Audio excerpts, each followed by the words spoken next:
This is ABTV, Animal Bites Television. Guys, I'm here at the Reptile Zoo in Monroe, Washington, and this place is absolutely adorable. But one of the things I want to start off by saying is you're going to see me with these gloves on for pretty much the entire show, and I think it's absolutely awesome that they're so concerned about their animals that they're really, really good about their hygiene. And of course, what I have here is the coolest rattlesnake in North America. Of course, the eastern diamondback rattlesnake, surely the largest rattlesnake. And these guys are actually responsible for probably the most bites. But the thing that most people don't realize is that only a very small percentage of the bites are actually fatal, typically less than 1%. They have some pretty dirty hemotoxin that's going to really make you feel really bad for a couple days. But fortunately, there's been incredible strides when it comes to not only the typical antivenin, but also the crofab with these guys. But of course, they're a pit viper, so they have those big pits in the front of their face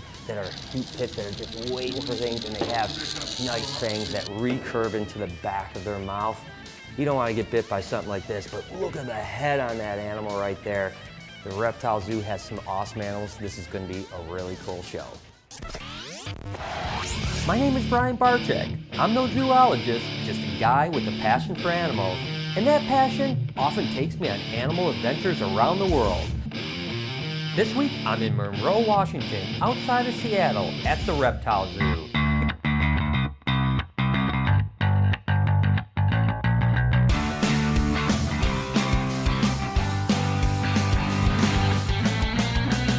So again, just to back up for a second and explain why we're using such precaution as far as keeping so sanitary. It's not that there's anything wrong here. It's about, making sure that nothing gets spread from one animal to another, or even someone that comes into the collection that might spread to something else. So really, this is something that even I'm learning that's pretty darn cool, that maybe a lot of facilities, and even my facility, should start thinking about. So essentially, once you have your gloves and you touch something, they're kind of soiled, right? So you have to make sure you're taking your gloves off every single time. Of course, you could wash your hands, but if you're taking care of 100 animals a day, you're washing your hands 100 times a day, it's going to be a little bit of a problem, right? But of course, now the next problem is as soon as I've touched this glove and put this on, now I've put any bacteria from me onto the glove.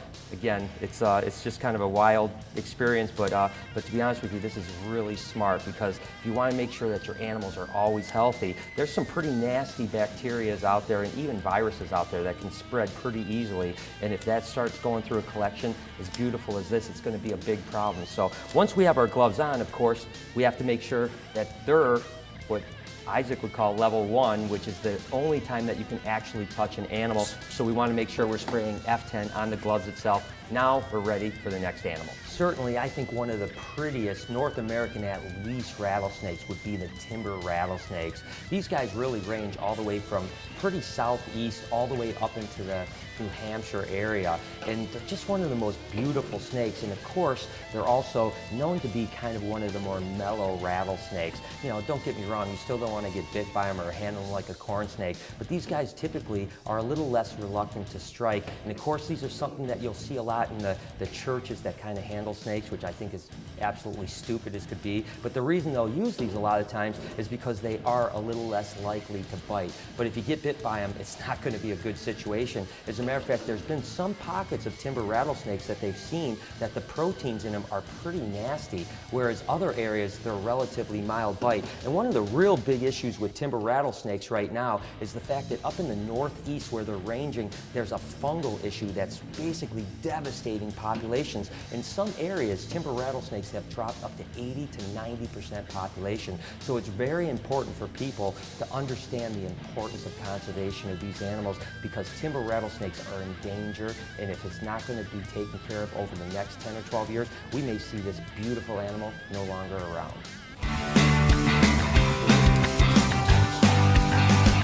Really, the animal I'm about to show you has got a soft spot in my heart when it comes to venomous snakes, probably because it was the very first venomous snake that I kept when I was about 17 years old. Of course, my mom didn't know I was keeping it. I hope she doesn't watch this show, but this is, of course, is the copperhead. And for some reason, I've just always thought they were amazing little vipers, but you got to be a little bit careful. These guys have a relatively mild venom. You certainly aren't going to die if you get bit by something like this. But again, you don't want to get bit if you don't have to get bit. There's no badges of honor for something like that.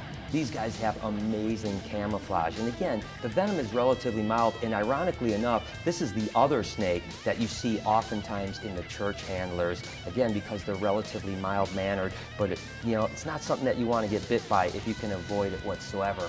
Just look at that beautiful snake.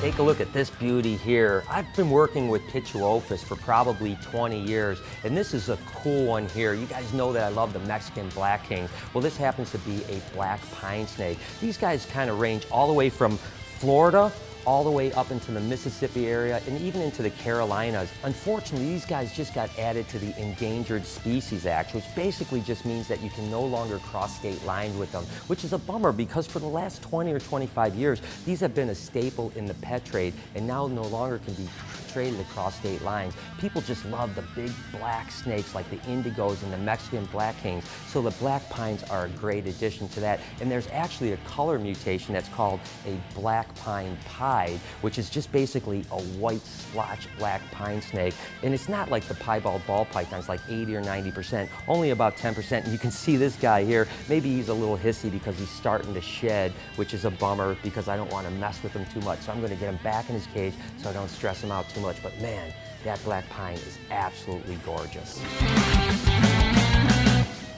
So there, take a look at this, guys. The king of all snakes. Of course, Ophiophagous hannah, the king cobra. Some say, and I would certainly believe, that this is the most intelligent snake potentially on the planet.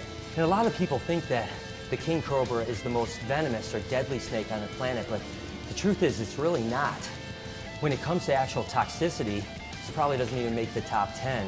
But the fact is if you ever were to get bit by something like this, they have such an amazing amount of venom yield that they just absolutely pump it into you.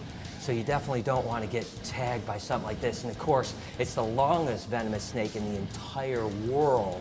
I've seen pictures of these guys getting close to 15 or 16 foot long and pretty heavy bodied as well. So when you come across a snake like this out in the wild, you can only imagine how incredible it must feel to actually see something like this. But the one thing is that these guys are known for mock charging, just like they did right there. When they give you that mock charge, that means stay away. Every time I've ever handled a king cobra, it's one of the most exhilarating experiences you can ever imagine. Just holding a snake that is just known as the king of all snakes. I tell you, your heart gets pumping, and it's just such an amazing experience to be around such a majestic snake.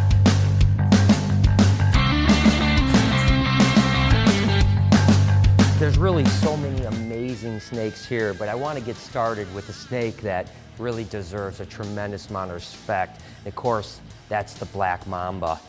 These guys are, pound for pound, maybe the sketchiest snake that you'll ever handle. I think that only taipans maybe rival them, to be honest with you. They're long, they're slender, and they're fast as all can get out.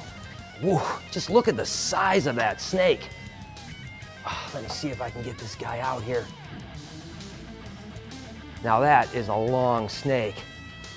Now the thing about black mambas, not only are they the largest and longest venomous snake in Africa, and most people consider them to be one of the deadliest snakes, but the truth is they have a really big venom yield. Oh, I gotta just try to get this guy out of here. The thing is, why I'm using grabbers on this guy is typically you want to use grabbers to block it from coming back at you. Mambas are really notorious for coming back, and as long as you can get about a third of the body trapped, you can see I'm not squeezing it whatsoever. I'm just basically making sure that when he's coming this way, that I've got his body blocked.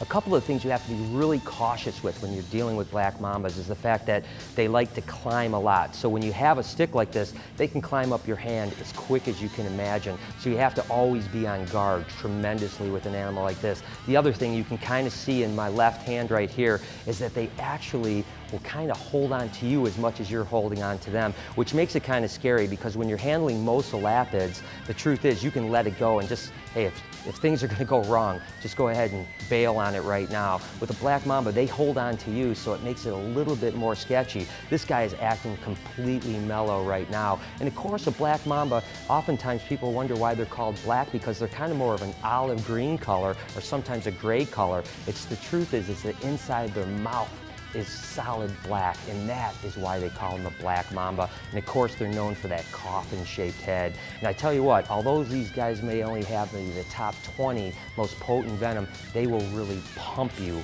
with venom if you ever get hit. And these guys are very shy animals. They don't want to bite you if they don't have to, but once you encounter them, they are willing to bite right away. And it's not uncommon for a mamba to sometimes bite 2 or 3 times by the time you actually let it go. So that's why these guys are so dangerous, but also truly incredible.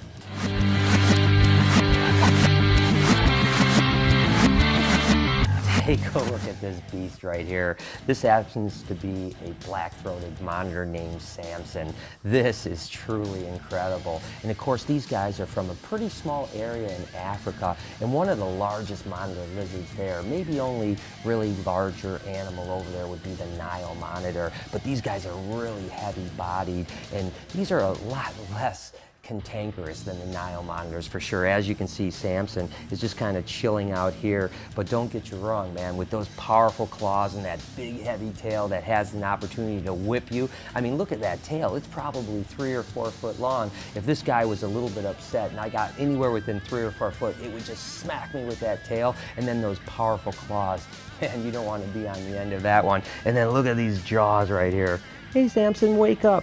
This little guy's just hanging out doing whatever he wants to do. But this is an awesome animal. I've always wanted a black-throat monitor just because of this, because I thought it would be cool to have this big monster, almost little dinosaur that's super tame. And again, in the wild, these guys will eat almost anything they can overpower. It's not uncommon, believe it or not, for these guys to even eat cobras. If they can get it in their mouth, they're gonna eat it. These guys are really cool. Samson here is an awesome animal. This guy is truly amazing. I've always loved crocodilians. Of course, this is an American alligator named Barnabas. He's about a 25-year-old male, and as you can see, he's a little bit defensive right now. He's kind of checking me out going, what are you about to do?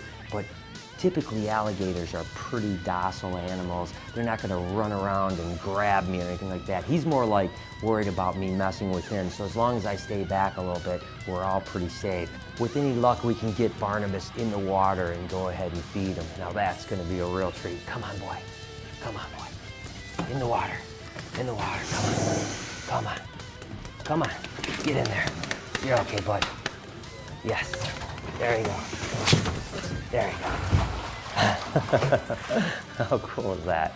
And here we go. Barnabas knows the routine here. There you go, buddy. Oh yeah. Oh yeah. There you go.